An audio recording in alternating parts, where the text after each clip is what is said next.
আসসালামু আলাইকুম, সবাইকে স্বাগত জানাচ্ছি নতুন একটি ভিডিও দেখার জন্য। আশা করি সবাই ভালো আছেন। আমি আল্লাহর রহমতে ভালো আছি। আজকে আমি আপনাদের জন্য নিয়ে এসেছি সর্ষে পাঙ্গাস রান্নার রেসিপি। সর্ষে ইলিশ তো আমরা সবাই খেয়ে থাকি, তো আমি পাঙ্গাস মাছ সর্ষে দিয়ে রান্না করি। এতটা মজা হয়, কেউ না খেলে বুঝতে পারবেন না। আমার রেসিপি ফলো করে একবার হলেও ট্রাই করে দেখবেন, আশা করি নিরাশ হবেন না। আমি যেভাবে রান্না করি আপনাদের সাথে সেভাবেই শেয়ার করব। আশা করি রেসিপিটি সবার ভালো লাগবে। চলুন রেসিপিটি শুরু করা যাক।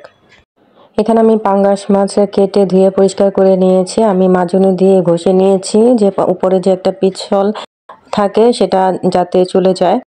তো এখন আমি এই মাছের মধ্যে দিয়ে দেব হলুদের গুঁড়া, দিয়ে দেব লবণ, এখন আর একটু দিয়ে দেব লেবুর রসটা দিলে যে ব্যাড স্মেলটা থাকে সেটা আর থাকবে না।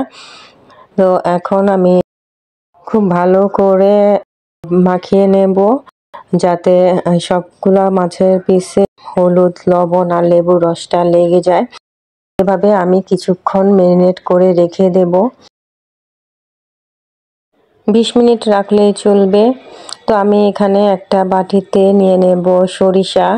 আমি সাদা সরিষা নিয়েছি, আপনারা চাইলে কালো সরিষাও নিতে পারেন।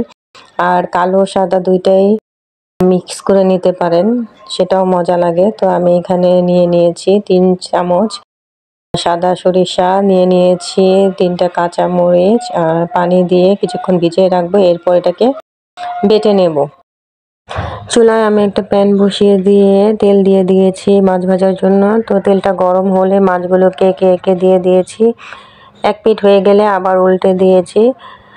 এরপর কড়া করে মাছটাকে আমি ভেজে নেব।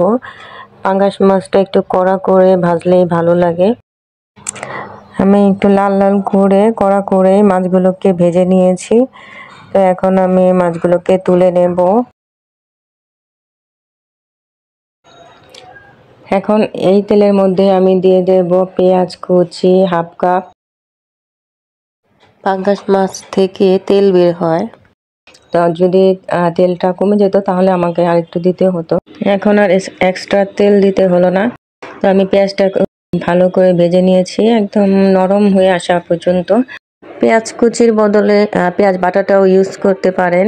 তো আমি দিয়ে দিয়েছি হাফ চা চামচ আদা রসুন বাটা। এরপর আদা রসুনটা ভেজে নিয়ে সামান্য পানি দিয়ে দিয়েছি, মশলা অ্যাড করব তাই। তো আমি হাফ চা চামচ হলুদের গুঁড়া, 1 চা চামচ লাল মরিচের গুঁড়া দিয়ে ভালো করে নেড়েচেড়ে কষিয়ে নেব। তেল উপরে উঠে আসা পর্যন্ত আমি কষিয়ে নিয়েছি। এই পর্যায়ে আমি দিয়ে দেব সরিষা বাটাটা, যেটা বেটে রেখেছিলাম। এখানে আমি কাঁচা মরিচ আর লবণ দিয়ে সরিষাটা বেটে নিয়েছি, তাই আমি এক্সট্রা লবণ দিইনি। তো এখন একটু সামান্য পানি দিয়ে আমি মশলাটাকে খুব ভালো করে কষিয়ে নেব।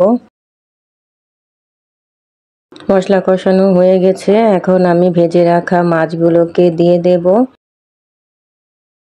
কিছুক্ষণ এভাবে রাখার পর মাছগুলোকে একটু উল্টে পাল্টে দিব।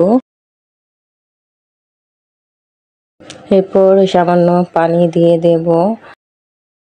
এরপর ঢাকনা দিয়ে ঢেকে দেব। এভাবে কিছুক্ষণ রান্না করার পর ঢাকনা তুলে নেব। দিয়ে দেব কয়েকটা কাঁচামরিচ। শেষের দিকে কাঁচামরিচটা দিলে ফ্লেভারটা খুব ভালো আসে। এরপর আবার একটু ঢেকে দেব। কিছুক্ষণ এভাবে রান্না করার পর দেখুন হয়ে এসেছে। চুলার আঁচটা একদম কমিয়ে দিয়েছি। এখন এই পর্যায়ে দিয়ে দেব ধনেপাতা কুচি। যারা ধনেপাতার স্মেলটা পছন্দ করেন না তারা স্কিপ করতে পারেন। আমার কাছে ভালো লাগে তাই আমি মাছের তরকারিতে ধনেপাতাটা দেই। আমার সর্ষে পাঙ্গাস রান্না রেডি, গরম গরম ভাতের সাথে খাওয়ার জন্য। দেখতে যতটা সুন্দর হয়েছে, খেতে অনেক বেশি মজাদার হয়েছিল। একবার হলেও ট্রাই করে দেখবেন। যারা এই মাছ পছন্দ করে না তারাও আঙুল চেটে খাবে। রেসিপিটি কেমন লাগলো কমেন্টস করে জানাবেন। আপনাদের এক একটি কমেন্টস আমাকে নতুন নতুন রেসিপি করার জন্য উদ্দীপনা দেয়।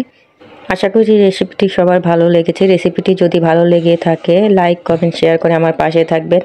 আবার হাজির হব নতুন কোনো রেসিপি নিয়ে। সবাই ভালো থাকুন, সুস্থ থাকুন, সুন্দর থাকুন, নিরাপদে থাকুন। আজ এই পর্যন্তই। আল্লাহ হাফেজ।